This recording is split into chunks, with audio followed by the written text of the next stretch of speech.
Excellences, Monsieur le Excellencies, President, ladies and gentlemen, I wish to warmly welcome His Excellency President Alassane Ouattara, and I wish to thank, by the same token, Côte d'Ivoire for using its presidency of the Security Council to propose today's item. Today's item and its title focuses on the bonds which bind sustainable economic development, peace and security. The experience of Côte d'Ivoire itself, a country which is forging ahead along the path of peace building and development. Their experience demonstrates to us that peace and development are inextricably linked. Moreover, after having welcomed onto its soil a United Nations peacekeeping operation, Côte d'Ivoire can indeed provide a valuable contribution and share its experience with peacekeeping operations currently underway in other countries of the world.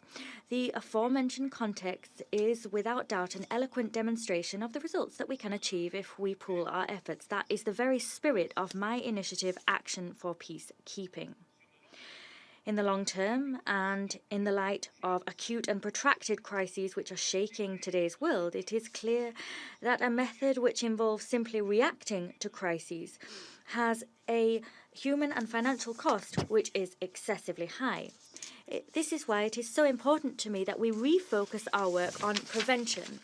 It's important that we rebalance our action in the field of peace and security, and it's important that we combine and coordinate our work in the three pillars: peace, development, peace, sustainable development, and human rights. Peace cannot be sustained without development, and sustaining peace is crucial to preserving development gains. Based on that observation, I wish today with you to share three key messages. First of all, we must adopt a holistic approach in our endeavours. This approach crucially involves combating factors which could trigger instability, such as inequality, climate change, competition for resources, corruption, and cross-border crime.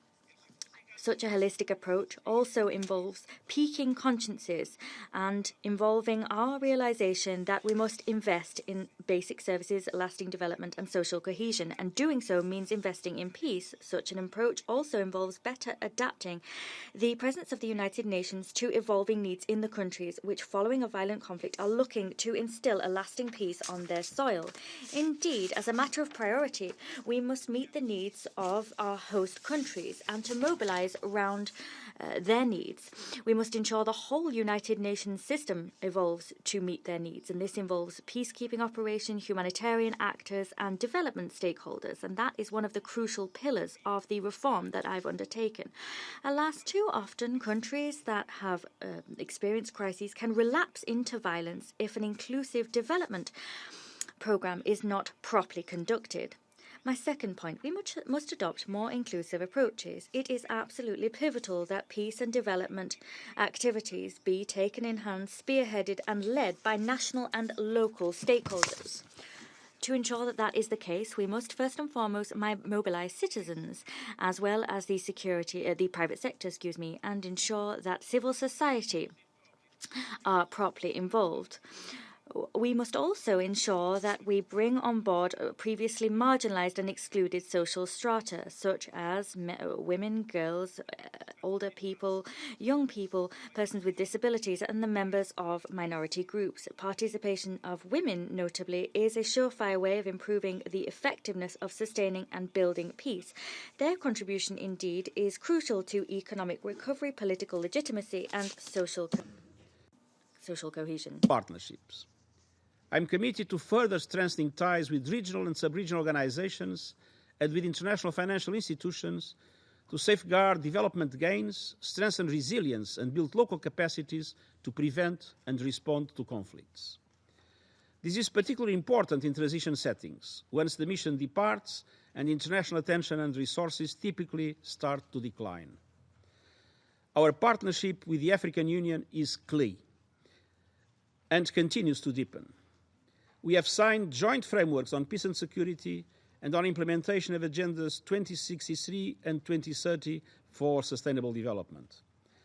And we have conducted joint missions focused on women, demonstrating the central importance of gender equality. Earlier this year, I signed a strategic partnership framework with the World Bank and we are operationalizing the findings of our joint study Pathways for Peace. The Peacebuilding Commission has a useful convening and bridging role to play as a platform where diverse actors and stakeholders foster coherence among political objectives and support sustainable development in countries affected by conflict. Indeed, the Commission's dialogues with local peace activists and civil society have been essential in connecting country-level peacebuilding efforts with global policy discussions. Fourth, we need adequate and predictable resources for peacebuilding and development actors during the conflict cycle. We must support Member States in strengthening domestic resource mobilization and in attracting external investments.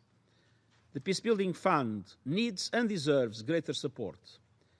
As a catalytic, fast and flexible vehicle, the Fund fosters local participation and crucially provides support in remote areas, including cross-border, that are often overlooked. The Fund has also allocated more than 30% of its annual resources to support women's rights and gender equality for sustaining peace. And I reiterate my call to all Member States and UN organizations to follow this example. I also appeal again for African-led peace operations acting under the Security Council's authority to receive predictable, sustainable and flexible finance, including through UN-assessed contributions where appropriate. Mr. President, Excellencies, I am strongly committed to supporting the Security Council as we strive together to strengthen our work across the peace continuum. Restructuring and repositioning the peace and security and development pillars of the United Nations will help foster a new generation of approaches and architecture to more effectively respond to the world's most pressing problems. The 2030 Agenda and sustaining peace are complementary and mutually reinforcing. I encourage you to do more to embrace these frameworks as our best guarantees against instability and insecurity.